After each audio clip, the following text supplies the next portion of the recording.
Hello friends, रघुज knowledge corner पर आप सबका स्वागत है। आज हम करेंगे वाक्य। वाक्य क्या होता है, वाक्य की परिभाषा क्या है, वाक्य बनता कैसे है। पहले हमने जाना कि वाक्य शब्दों के मेल से बनता है। शब्द क्या होते हैं? शब्द वर्णों से बनते हैं। जैसे अ, ई, प, इनको जोड़कर दो जब सार्थक वर्ण मिल जाएंगे तो उनसे शब्द बनेगा, और जब बहुत सारे शब्द जुड़ जाएंगे तो उनसे वाक्य बनेगा। जब हमें अपनी कोई भी बात किसी को कहनी होती है तो हम वाक्य के द्वारा ही अपने भावों को प्रकट करते हैं, क्योंकि उसमें किसी भी भाषा का प्रयोग करना पड़ता है और कोई भी भाषा हमें वाक्यों के द्वारा ही बोलनी होती है।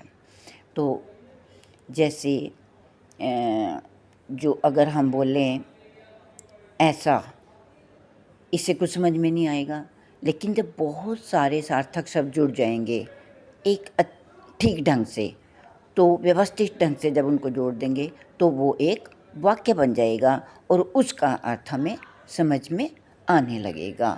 तो हमें क्या पता चला कि वाक्य किसे कहते हैं?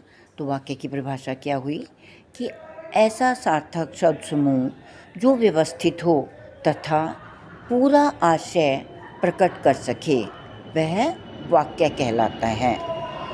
कि ऐसा शब्दों का समूह जो सार्थक है और व्यवस्थित भी है, जिसके द्वारा उस वाक्य का पूरा अर्थ जो है समझ में आ सके, उसे हम वाक्य कहते हैं। अगर हम आगे पीछे करके शब्दों को लिख दें, जैसे राम सो रहा है, अगर इसको मैं ऐसे बोलूँ रहा है सो राम, तो कुछ समझ में नहीं आएगा। लेकिन अगर उसको व्यवस्थित करके बोलूँगी राम सो रहा है, तो हमें समझ में आएगा कि हाँ, इसमें राम सो रहा है। जैसे राज खाना खा रहा है, तो अगर इसको मैं बोलूँ रहा है खा खाना राज, तो कुछ समझ में आएगा? नहीं आएगा। लेकिन अगर इसको हम व्यवस्थित ढंग से लिखेंगे तो हमें समझ में आएगा कि राज खाना खा रहा है। तो आपको समझ में आया कि वाक्य की परिभाषा क्या है? वाक्य की परिभाषा है ऐसा सार्थक शब्द समूह जो व्यवस्थित हो तथा पूरा आशय प्रकट कर सके, वह वाक्य कहलाता है। या जिस शब्द समूह से वक्ता का आशय व्यक्त हो जाए, वक्ता जो कहना चाहता है वो हमें पता चल जाए, उसे हम वाक्य कहते हैं। अब हम जानेंगे कि वाक्य के कितने अंग हैं।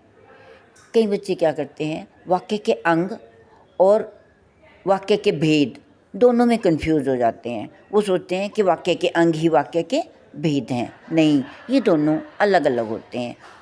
जैसे मनुष्य है, अगर हम कहें मनुष्य के अंग बताओ, तो हम बताएंगे हाथ, पैर, सिर, कान, माथा, टांगें, उंगलियां वगैरह वगैरह। लेकिन अगर हम कहें कि मनुष्य के भेद बताओ, तो हम क्या बताएंगे? स्त्री और पुरुष। तो ये भेद में और अंग में अंतर हुआ। तो इसी प्रकार वाक्य के भी अंग और भेद में अंतर है। वाक्य के अंग क्या होते हैं? वाक्य के दो अंग होते हैं। कौन कौन से? उद्देश्य और विधेय। वाक्य के अंग की दो भेद होती हैं। जो संरचना के आधार पर हैं वो अलग होते हैं, और जो अर्थ के आधार पर होते हैं वो अलग होते हैं। आज हम करेंगे संरचना के आधार पर वाक्य के अंग कि वाक्य जैसे बनाया जाता है, उसकी बनावट के आधार पर जो लिखा हुआ है उसके अनुसार वाक्य के कितने अंग हैं? दो हैं। तो हम लिखेंगे वाक्य की संरचना के आधार पर वाक्य को दो भागों में विभाजित किया गया है। कौन कौन से? उद्देश्य और विधेय। अब हम जानेंगे कि उद्देश्य क्या होते हैं और विधेय क्या होते हैं। उद्देश्य जिसके विषय में कुछ कहा जाता है, उस शब्द को उद्देश्य कहते हैं। जैसे राम सो रहा है, इसमें राम क्या है? उद्देश्य।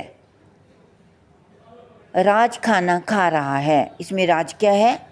उद्देश्य। अब हम जानेंगे कि विधेय क्या होते हैं। उद्देश्य के विषय में जो कुछ भी कहा जाता है, जो भी बात कही जाती है, उसे हम विधेय कहते हैं। जैसे उद्देश्य राम था, लेकिन राम के विषय में जो कुछ भी कहा जा रहा है, इसमें कहा जा रहा है कि राम सो रहा है। जो सो रहा है वो क्या हुआ? विधेय। जैसे राज खाना खा रहे हैं, राज उद्देश्य हो गया, तो खाना खा रहा है क्या हुआ? विधेय। कि उद्देश्य के विषय में जो कुछ भी कहा जाए उसे हम क्या कहते हैं? विधेय। जैसे मोहन बीमार है, इसमें मोहन क्या है? उद्देश्य है, और बीमार है विधेय। ऐसे ही जगदीश ने मोहन को अपना साथी चुना, इसमें उद्देश्य क्या है?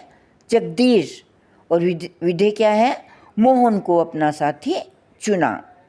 ऐसे ही रमा गीत गा रही है, इसमें रमा क्या है? उद्देश्य है, और रमा के विषय में क्या कहा जा रहा है? कि वो गीत गा रही है, तो गीत गा रही है क्या हुआ? विधेय। इस प्रकार तुम्हें समझ में आ गया होगा कि वाक्य के अंग कौन कौन से हैं और वाक्य की परिभाषा क्या है और उद्देश्य और विधेय में क्या अंतर है।